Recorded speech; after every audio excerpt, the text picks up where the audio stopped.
Hey, everybody. It is Radleigh here with the Radleigh Valentine Show. We are currently going through my The Next Wave series, where I bring on people that I think you should know. The people who are doing something in particularly interesting, curious, fascinating, and just noteworthy. So today, our show is A Tale of Two Janes, because we have two women who have done big transitions in their careers to go from a left brain, analytical, very kind of, America kind of career into something more spiritual, more soft, more right brained. And so we're going to talk to them about how they did that, what that looks like. So for those of you who are kind of interested of maybe you don't want to be a CPA anymore and you do want to be a spiritual teacher, you can listen to Jane and Jane and they'll give you some insights into what that journey has looked like for them so far. So let's go ahead and bring on our two Janes. Add spotlight, add spotlight. Okay. Hi, Jane. Hi, Jane. Hey, Brad.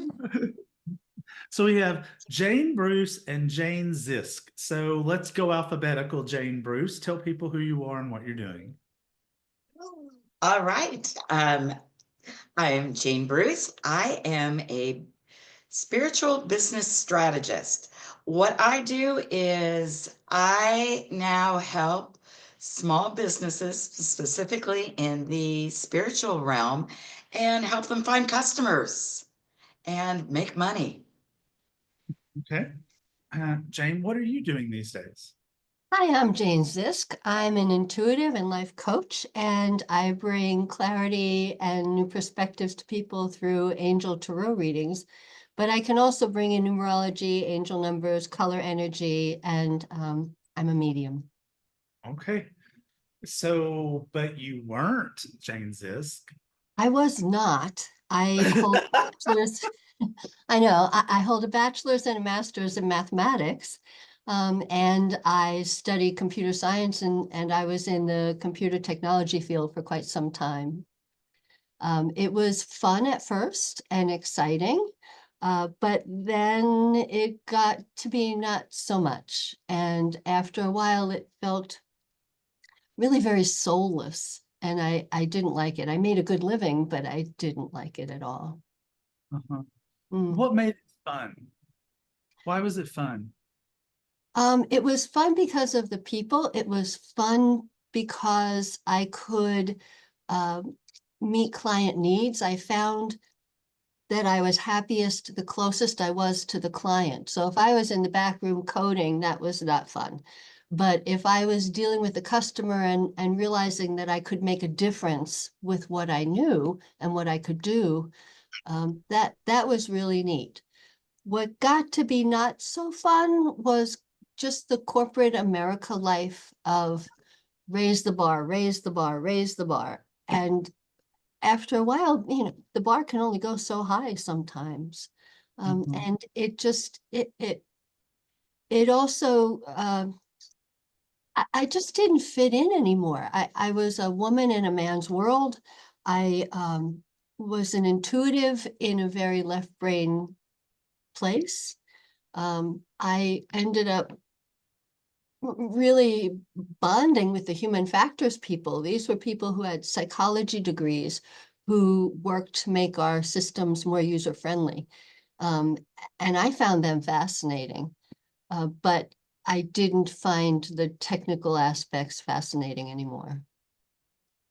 I think that for myself, because a lot of people who are listening know that I'm a recovering certified public accountant, and I think that for myself, part of what I did like about accounting, and frankly still do, is that there was an answer. It Well, mathematically there was an answer. It's like debits equal credits. It had to balance. It was puzzle solving. Did you like that part or? I did. And that's what really drew me to math in the first place was it's very objective. It's right or it's wrong. There's a problem, you solve it. But the soft science, the English and stuff that I did well in that in school, but I didn't like the subjective grading, right? So I while that was interesting and fascinating, I was really drawn to the people, and I really wanted to make a difference. You know, my parents raised me to be of service. My mother would always say, to those to whom much is given, much is expected. And I know that's paraphrasing from the Bible, but the Right. idea is that, you know, I'm very blessed, and so I should give that back. Um, and I was involved in scouting for many years. For 18 years, I was a registered leader. And one of the fundamentals of scouting is to leave things better than you find it. So I wasn't Right. really able to do that so much in the corporate world. And so I just want to kind of keep on this because I think there's something really interesting here. So when we start seeking something more, right? Mhm. When we get to that point, when we have in tarot, we would call this a seven of water, seven of cups moment, right? It's it's it's actually eight of cups, sorry, eight of cups moment. We go looking for something more. So isn't in a way going from analytical and math and or accounting and it has to add up and blah blah blah because there is an answer, is that the relatable to going into a spiritual realm, because it's like we're looking for the answer, we're looking for a way to make it make sense, we want it to balance, we want it to add up. I mean, it's A little can bit. we look at that and go, there's a connection? There is, in that we're looking to balance our lives, right? We're not balancing equations, and we're not solving mathematical puzzles. We're solving the puzzle of living, and we're solving the the puzzle of helping people find their way and feel some kind of um, peace and joy, Right. and how to find that. That's the puzzle that I solve now. How can I help you? That's my puzzle. That's your puzzle. I like that. That's your Hmm. puzzle. That's cool. You need a business card that's the shape of a puzzle piece. Oh, Right. Oh, that's a good now idea. Jane Bruce is gonna love that because Jane, you come from Oh, yeah. sales. So what was your life like before? Oh, I have always been a very spiritual person. From a very, very early age, but I grew up in a right-wing conservative Minnesota family. Oh, And I was raised to be in business, to be a success. I have a degree as a Bachelor of Science degree, and I hated math. I was awful at it. I'm still dyslexic. I get math anxiety. I don't balance it. Back when you had to balance a checkbook, I didn't. I that scares Chemistry, I failed miserably. However, I've discovered very early in life that I had a natural ability for communications and to persuade others, so to speak. And I literally talked my way through classes that I was failing that were logic based. Um, how did you I so now wrote I'm poetry intrigued. when I, How did you do that? I'm intrigued. How did you talk your way through? no, this is all I'm embarrassed to say part of this. In high school, it was a matter of dating the class valedictorian and the Oh, captain of the track and cross country team. And he did all my homework, and the teachers knew that. I would sit next to the smartest kid in the class who had a crush on me. And he would basically move his paper over into my vision so that I could see his answers. And again, and I was very creative. I had my chemistry teacher came up to me and said, nobody has ever written poetry on a chemistry exam before. And I did. I was quoting Alice Through the Looking Glass. I was quoting Robert Blake. I was just having a blast. And A for effort. I love it. I And love it. plus, get this, in college, I graduated with honors. You're very Um, impressive. Well, thank you. And but the whole time, and again, I hated it. And I was a good deed doer. And the first part of my career was in not-for-profit, where I didn't have what it took to be a social worker because I was too empathetic. I'm too much of an empath. Right. I didn't know about boundaries at that point. So It'd be being a like social being a worker was veterinarian. out of the I would not question. go. But raising money, I could take people to lunch and come back to the office with a $10,000 check to the organization. Mm. And I loved that. And I went from a special events coordinator to a development director to the executive director of the March of Dimes in the Hudson Valley area in New York. But I reached a glass ceiling in income and I was frustrated. And a board member said, have you ever thought about getting into radio advertising? And I went, oh, that sounds glamorous. That was my entree into sales. And like you, Jane, it was a male dominated industry when I got in it. And I was the bouncy, ditzy blonde who could outsell the little boys in radio hands down. And that's how I got my start. And I loved selling and was good at it, but it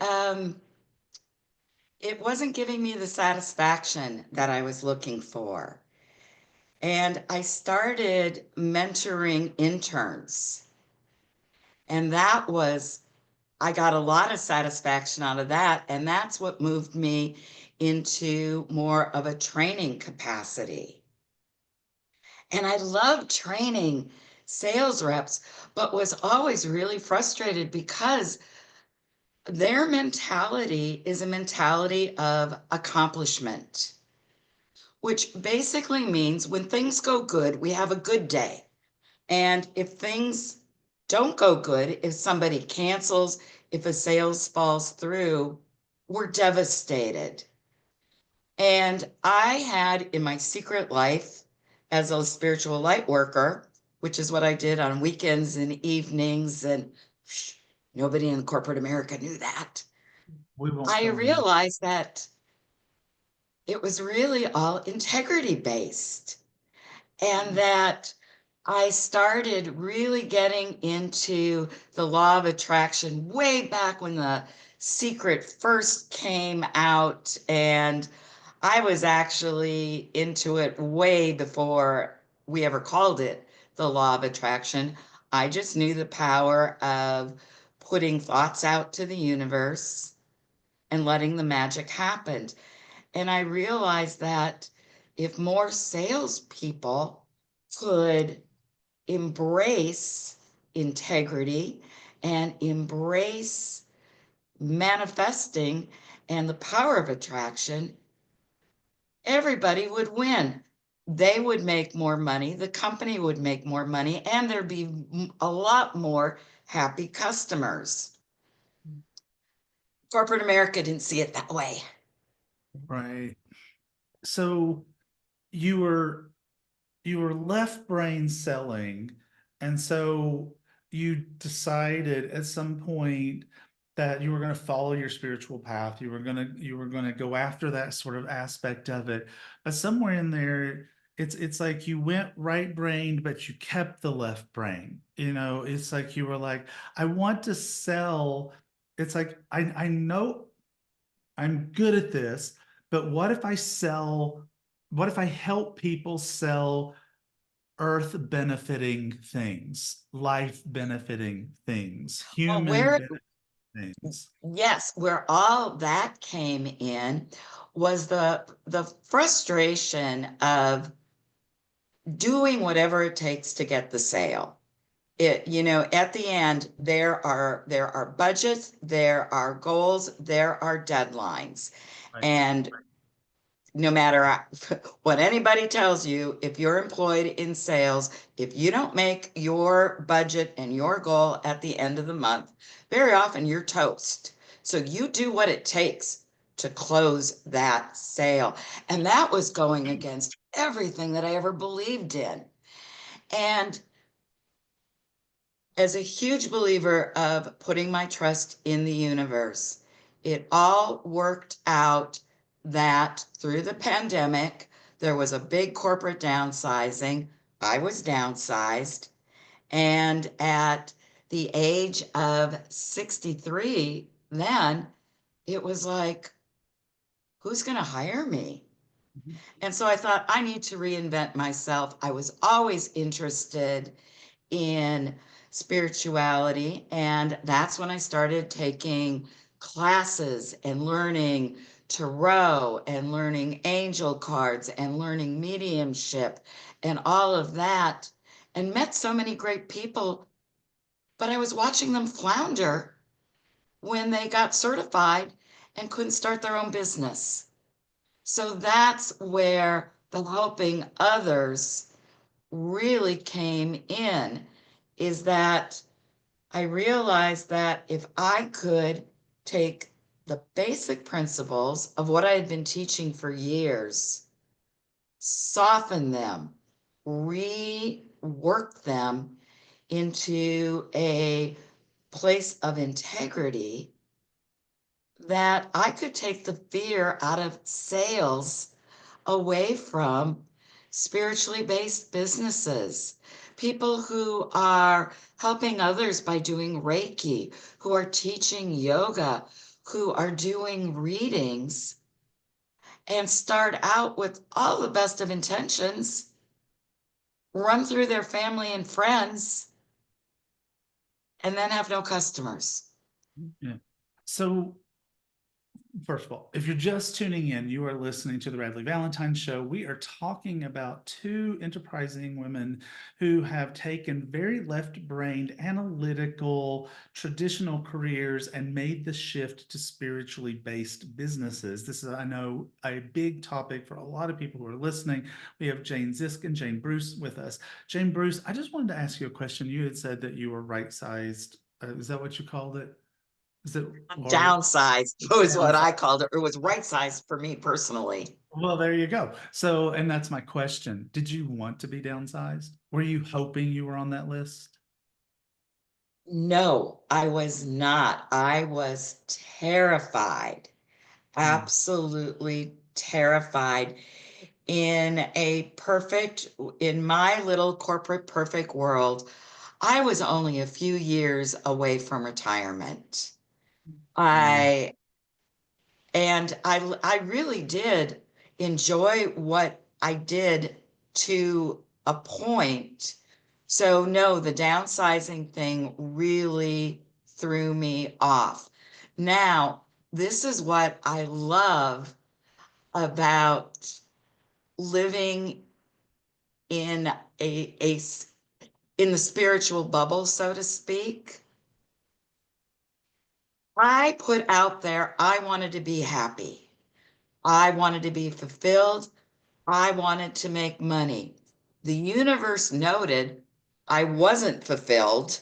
I wasn't happy. Yeah, I was making money, but it was at the cost. And you know what?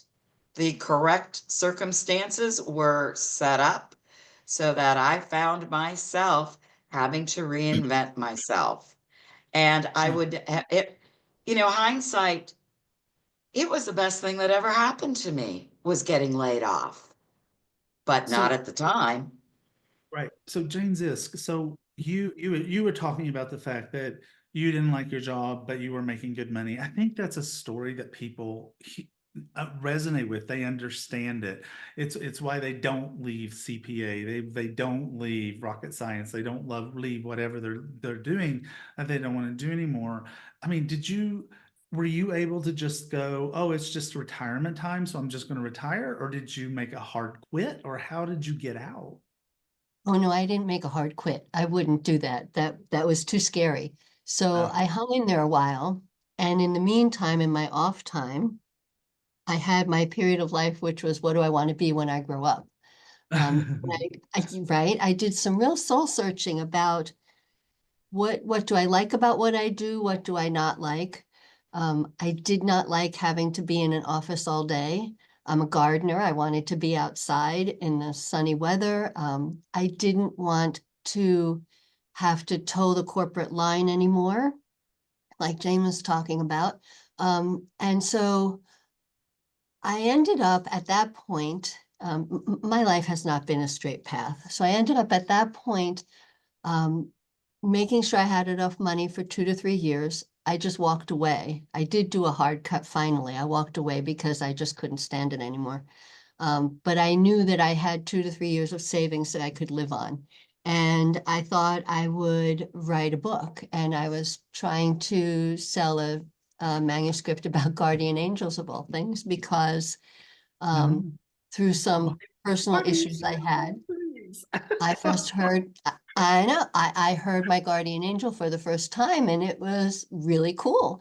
I didn't have the word clairaudient, but I could hear her, and she comes to me in a female form because that's what I could accept, right? Right. Because angels don't have genders, right? But so I started a relationship with my guardian angel, and she really guided me through some very rough waters.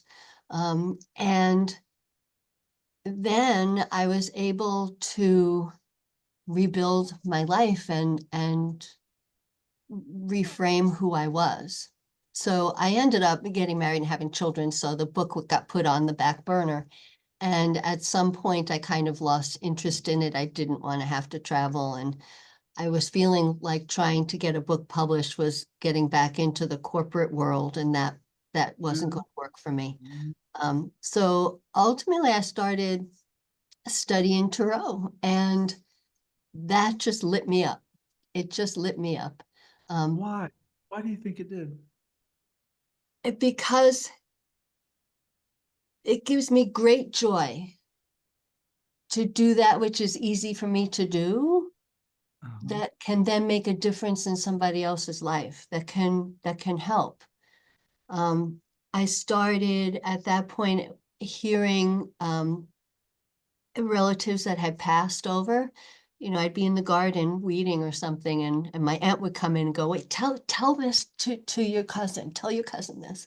So I started doing readings like that for free for my family and for friends. And it it was such a joyful thing for me. It's not work. This is not work that I do. I have a business, but it's not work. It's a joyful thing. So I kind of did a soft cut, but a hard cut all at the same time, if that makes You know sense. what I think is really interesting is that between the two of you, I think that listeners can really resonate with your stories are similar, but they're different because Jane Zisk quit because she couldn't take it anymore. Literally, and I get that because that's my story, right?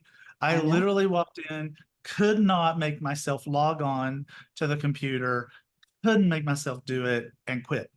And so you kind of are that way. Jane Bruce was being more of a warrior and going, no, I'll make it, I'll make it, I'll make it, I'll make it. And the universe went, she's not getting the message, guys. We're gonna have to fire her. to get her to do it. And these are two different stories that people have, I think, where they're like, I have to change my life because I literally cannot do it anymore. Or things are really, really rough, and the universe says, no, we're going to make you change, and it feels horrible, but then it turns out to be the best thing that ever happened to you. So we've got these two different things that I think are very common kinds of stories for people. And so, Jane, Bruce, it's like when you talk about the fact that it's like, okay, I wasn't ready, I didn't want, because I know people who want to be laid off. Put me on that list. Who do I pay? Right. But it's for you, it wasn't that way. And so you were like, okay, I've got to reinvent myself. I need to. And you started this whole process of spirituality. And then it led you to this sort of eureka moment of, I can have my cake and eat it too. I can make the world better using skill sets I already know and value. I just need to remarket it. And so, how hard was it to remarket? How hard was it? Oh, it it was it was difficult in that I first had to identify what the actual issue was, because I fell into the same trap that a lot of people fall into. You take a course, you're all excited, you get your certification, you get really cute business cards, you buy matching desk accessories, you get a website, and you put it out to the universe and you meditate. And the first couple weeks are great because all your friends are coming in, families coming in. And it was like, here I am, a hired gun salesperson, a sales trainer, and I was sitting at my little desk with my cute little business cards and my matching desk accessories and no income. And I'm like, what's going on here? I am the sales pro. But that's because traditional corporate sales does not work in Nope. a spiritual realm, Nope. period. End. However, I took a little deeper dive, and what actually doesn't work was the implementation. The philosophies are all sound. It is how corporate America choose to implement those philosophies. So I mean, and that's why businesses make a ton of money, is because sales works, techniques work, strategies work, but they have to be implemented completely different when you're dealing with spiritual products. So what I really did was I rewrote the book. I took everything that I was teaching in corporate America and I revamped it. Nobody that I know who is in the spiritual business, it has a spiritual business, wants to cold call, right, Jane? Oh, yeah. We Nobody wants to Right. cold calling. Ugh. No, nobody wants to do that. And even the word, well, you need to take a sales course. No, we don't want it. Scares the daylights out of us. But if we talk about it in terms of, if you found a person who had a need for what you do, Jane, would you be able to explain to them what you do and how it would benefit them? Yes, I Thinking, can. yeah, Yes. absolutely. I call that enlightenment. Right. And if what you are offering really truly is a match for that person, they're going to have questions. Mhm. And are you going to overcome objections? No. No. What, No. what you're going to do is honestly answer their questions and show them, what, based on your experience, based on your knowledge, and based on your intuition, what you can do for them. And when you're at the point where they're thinking, this might be something pretty cool. If I said to you, okay, Jane, go close the What's sale. that deal, right? Like, oh, Yeah, oh. But if I said, hey, Jane, why don't we open the door to the next opportunity to help them out? Well, yeah, I'm in this because I want to help them. I've got something that will help them. And you're right. Open, if I create a new beginning for the two of us that we can work together and find a solution, it all works. Now, Jane, do you want to do this for free? did for a long time, but It's you know hard, what? it's hard to pay the bills, isn't it? Well, it can be, but also there's this piece of, if I don't value what I do, why would anybody else value what I do? And the way we value things in this society is with money, right? So, Right. A fair energy exchange. right, Nobody wants charity. right, And if you're offering something of value, that person is going to want to bring that in. And if we are looking at the people who have a legitimate need for our product, there's another word that they use in corporate America, prospecting. Kind of right up there with cold calling. Just sounds like a lot of fun, doesn't it? But the whole thing about prospecting simply means that you're putting your efforts where people are that are likely to have a need for what you do.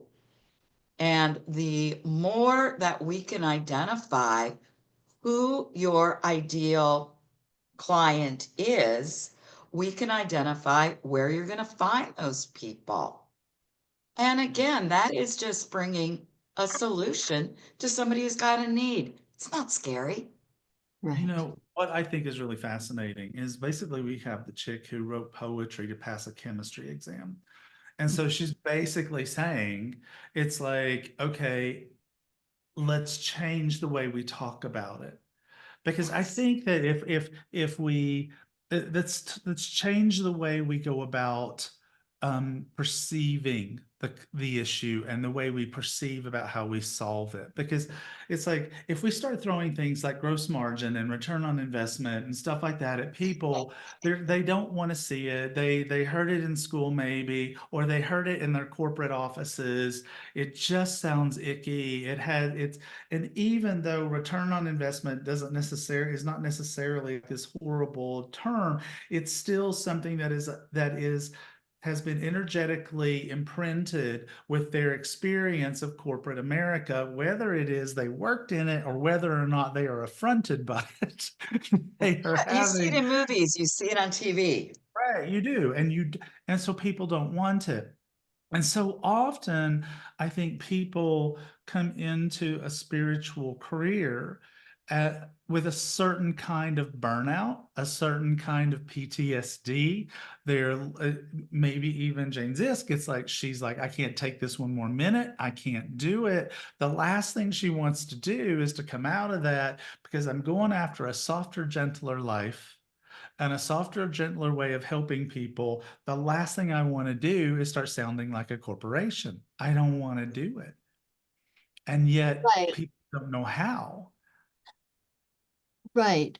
And by the way, my husband was a salesperson, so I live that life, at home. Um, as- but the thing to keep in mind, at least for me, what made it much easier to do marketing and selling is that I really believe in what I'm offering. This is something really from my heart. This is something that feeds my soul.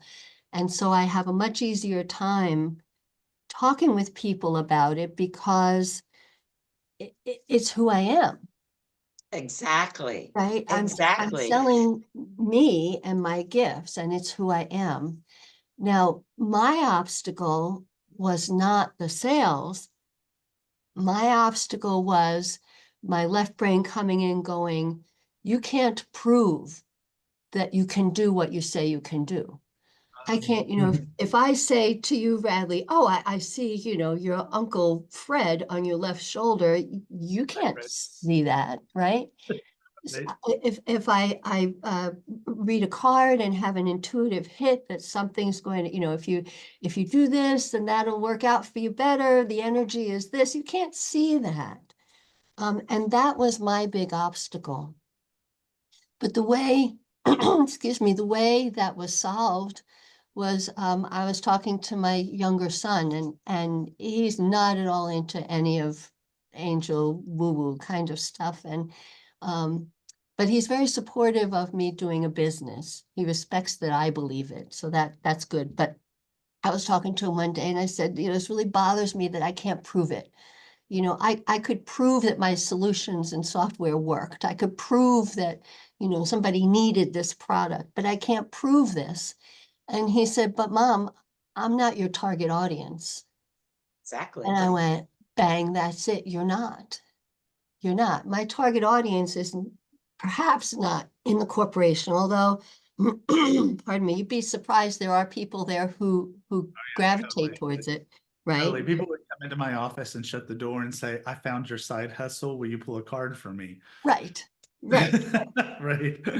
Yeah. So, there are people like you and me still in that environment, but it meant that I would go to the yoga studios that would have psychic fairs, or I'd go to the psychic fair, or I would go to maybe if there's a fundraiser and offer my services as part of the fundraiser, or if there's, a basket Exactly. auction, I could put a gift card in a basket, offer that, something like that. And But see, there, what Jane is talking about is so important because it is active ways that she can generate paying customers today, now, in the present. And that's the bit, a lot of people don't understand that marketing and sales are not the same thing. They're both are very, very important, but they've got two different objectives and goals. Marketing is all about creating awareness. It's letting people know that you're out there, that you exist. And that's important. And that's what social media is all about. But as a lot of us found out the hard way, it doesn't matter how many likes you have, how many followers you have, if you don't have anybody booking appointments with you. Right. And that's where, so marketing is all about creating awareness. Sales is all about offering a solution to a need. So it really is two different types of activities. And marketing's a lot more fun because there's no real emotional risk involved. You're not being vulnerable when you market. When you're suddenly one-on-one talking with somebody, and again, that's where you're battling your own demons on, am I really good enough? Am I charging too much money? Are they going to think that I'm off my rocker even talking about this? That's vulnerability. That's putting yourself out there. And not everybody embraces what we do. But you know what? I learned really early, not everybody wants to buy radio advertising either. that's right. Right. Even if they have a need for it, they just, for whatever reason, they don't want to And the worst thing anybody can do is try to sell something to somebody who doesn't want it. Right. Yep. We have to come from a place of abundance. There's billions of people out in this planet, and there's enough of them that want exactly what we offer. Our job is finding where they are and offering it. Yeah. And, Absolutely. I think that, again, you guys are in alignment, but in so many ways in different paths. So we talked about the whole concept of, oh, I can't take it anymore versus, oh, the universe fired me. And so here we also have this whole concept of I don't have the confidence in what I do. How can I sell it? And so it's like these are two different things that are in alignment with one another, just like the stories were, that I think that listeners can really grasp of. I don't feel confident in what I'm doing, therefore I don't feel confident enough to sell it. And so it's like between the two of you, it's like, Jane, Jane Zysk is like offering this whole concept of coaching, helping you to get the insight, helping you to get the understanding, helping you to feel confidence in yourself, helping you to have that. And then Jane Bruce is talking about, okay, now you believe in yourself. Great. Now we'll find people who also will believe in you. And those two things go together in this really nice way. Jane, Bruce, you put something together in the physical for people. Yes, what started out as writing a book, basically.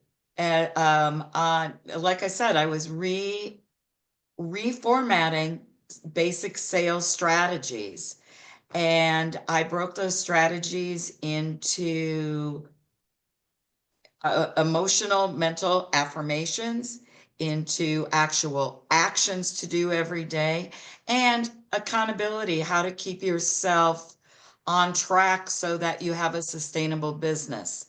And I took all those, and as I was writing them, I'm like, well, training's really great, but I was the person who got up in the morning and again went to my pretty desk with my pretty accessories and was like, but what do I do? And then I got up to empty the dishwasher.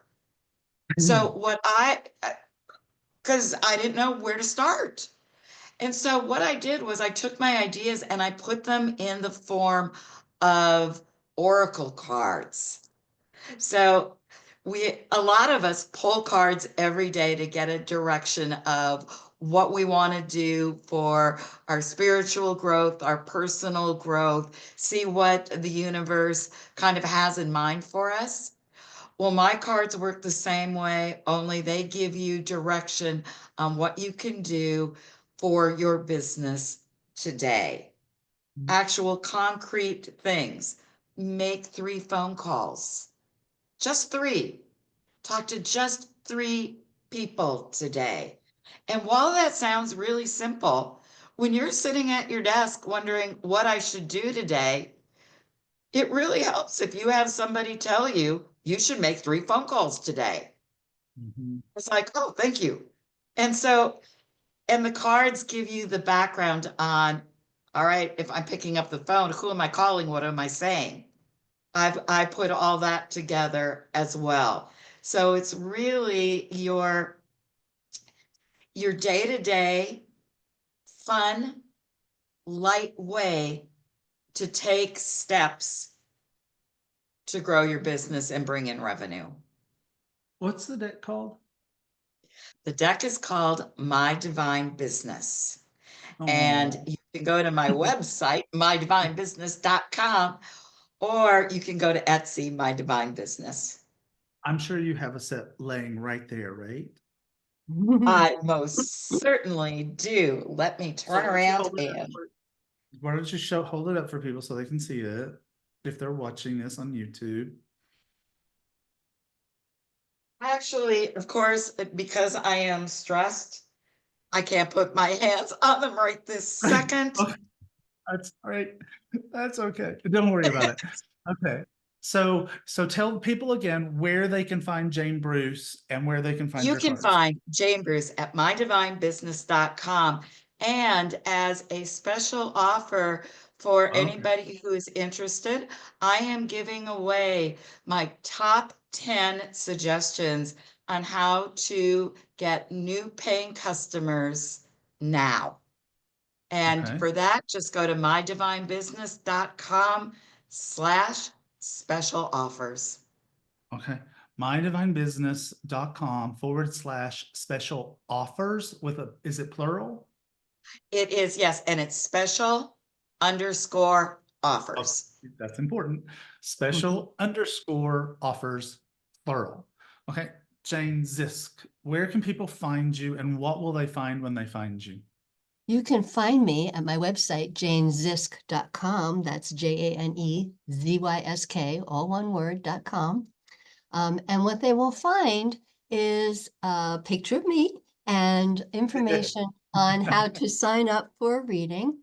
My prices are very affordable because I'm looking to attract people who may be skeptical or hesitant. So I offer 15-minute readings if you just want to dip your toe in. I offer 30-minute and 1-hour readings, very affordable. So please do come and visit. And I would love to give you a reading unlike any you've ever had before. Oh, great. What do you want to leave people? If you could give people one last bit of advice about about what they should do if they really want to change from something very analytical, very hardcore, very hard earth to something more soft, more gentle, more right brain, more loving, what advice would you give them? What's your last little bit of words for them?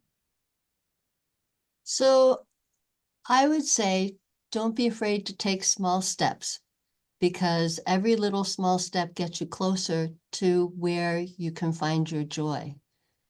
So just do it. And if you are not confident, then do what you're doing for free for a while and get feedback from people so that builds your confidence. Good. What about you, Jane Bruce? What's your last bit of advice for people? Oh, my last bit of advice, there I am, really is to own it. If this is something that you are truly serious about doing, make a decision. Is this a hobby? Because there's nothing wrong with having a great hobby. Or is this going to be a business? And if it's going to be a business, own it. Own it full on. And that is probably the most important piece of advice that I can give. So, guys, you've been listening to the Radleigh Valentine Show. We've been talking with Jane Bruce and Jane Zysk, a tale of two Janes, about how to go about changing your life from going from the career that's weighing you down to one that will lift you up. We are going to be continuing our series on the next wave next week. But in the meantime, as you always hear me say, always remember the angels love you and life is magic.